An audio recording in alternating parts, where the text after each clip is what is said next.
जोहार जिंदाबाद साथियों। आज होशंगाबाद के ये जो कार्यक्रम है इनका जन जागृति और पैदल आदिवासी जोड़ो यात्रा यहाँ पर निकली थी, उस संबंधित जो कार्यक्रम संपन्न हुआ। तो खासकर यहाँ पर ये कार्यक्रम था, इसमें सभी साथी उपस्थित हुए, लेकिन वहाँ पर मंच में उतना पूरी तरीके से बात नहीं रखने दिया गया है। तो मैं आज लाइव वीडियो के माध्यम से आज सभी साथियों को ये सूचित करना चाहता हूँ कि जो यात्रा यहाँ पर निकाली गई वो यात्रा छोटे छोटे मुद्दे भर थे। मैं मंच में ये कहना चाहता था, मंच में जो पूरी बात नहीं कहा उसकी अधूरी बात मैं आपको बताना चाहता हूँ। हमारी लड़ाई जल जंगल जमीन की लड़ाई है और हम राज्यपाल महोदय छत्तीसगढ़ भी आज के कार्यक्रम में लाइव जुड़ी थी और हम यही कहना चाहते हैं और बार बार हमने यही कहा कि हमारी जल जंगल जमीन की लड़ाई है। संपत्तियों उइके जी ने कहा कि हम जो है पूर्व राज्यसभा सांसद, उन्होंने कहा कि गोंडी भाषा को सम्मान के लिए 8वीं अनुसूची में जोड़ने के लिए पुस्तक पाठ्यक्रम के लिए मैंने आवाज़ उठाई अमित शाह महोदय जी के सामने और उन्होंने कहा कि गूगल में ये आता है। मैं उनसे कहना चाहता हूँ, इस बारे में बताना चाहता हूँ कि हमारी मेन मकसद जो बड़ी मुद्दे थे, आदिवासियों की जो भाषा है उसको 8वीं अनुसूची में लागू करने की जो बात थी अभी तक नहीं हुई। सिर्फ आप बोले हैं और उस मांगों को आज तक स्वीकार नहीं किया गया। आज भी छत्तीसगढ़ में वो सुप्रीम कोर्ट ने उस हसदेव जंगल को अभी सिर्फ स्टे लगवाया है कि जब तक फैसले नहीं होता तब तक उस जंगल को कोई काटेगा नहीं। आखिर ये कब तक चलेगा? कब छत्तीसगढ़ के हसदेव के जो साथी आंदोलन करेंगे? हमने ये कहा कि सांस्कृतिक रूप से बीजेपी सरकार खुद एक धर्म का प्रचार कर रही है और आदिवासियों को वनवासी बोलती है, आदिवासियों की संस्कृति को खत्म करती है।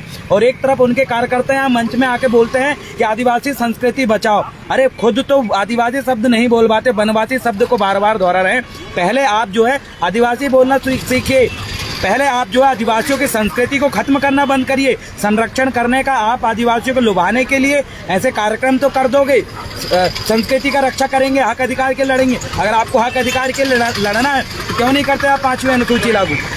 होशंगाबाद में जो कार्यक्रम है, होशंगाबाद के सभी आदिवासियों को कहना चाहता हूँ 5वीं अनुसूची की लड़ाई हमारी है, क्यों नहीं लागू करते? छत्तीसगढ़ में राज्यपाल महोदय लागू कर दिए, क्यों नहीं उन्होंने आज के वीडियो कॉन्फ्रेंस में क्यों नहीं कहा कि मध्य प्रदेश के राज्यपाल भी 5वीं अनुसूची पेशा कानून को लागू करें करके?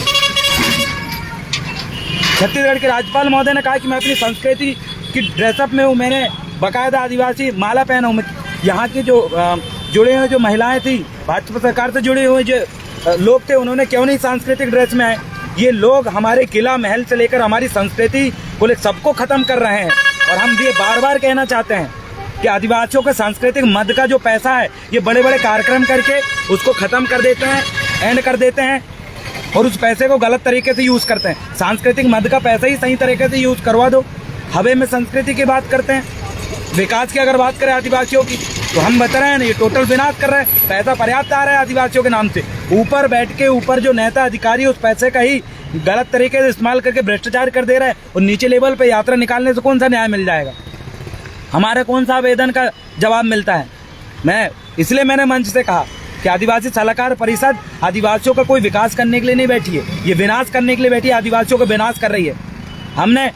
मैंने उस मंच से कहा कि सांस्कृतिक विभाग है जो भारत सरकार है, मध्य प्रदेश सरकार का, ये आदिवासियों की संस्कृति संरक्षण करने के लिए नहीं बैठे, उसको खत्म करने के बैठे। योजना के नाम पर आप विकास के नाम पर आप विनाश का काम कर रहे हैं। ये सभी दुनिया के सामने, आदिवासियों के सामने है। सबका झोल झमेल हम समझ चुके हैं और मैं बार बार ये कहूंगा और ये लगातार कहूंगा होशंगाबाद के आदिवासियों को कि आपकी संस्कृति को खत्म करने के लिए हमने देखा गैर सांस्कृतिक सुमरनी आरती यहाँ पर होने वाली थी। मुझे इस कार्यक्रम में आने के लिए मना कर दिया गया था, लेकिन फिर भी मैं कार्यक्रम में आया और ये हमारे युवाओं के दम पे और यहाँ के हमारे गुणमाना आंदोलन से जुड़े साथियों की ये ताकत है कि उन्होंने आज इस कार्यक्रम में जो गैर सांस्कृतिक आरती होनी चाहिए तो वहाँ पर हमारी फड़ापैन सुमरनी हुई। हमारे लिए गर्व की बात है।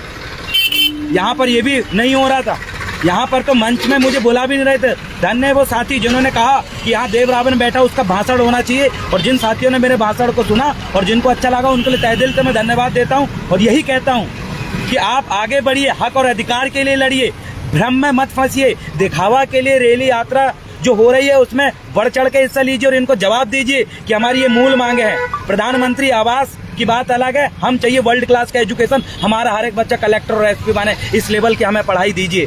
पूरे स्कूल व्यवस्था ध्वस्त है।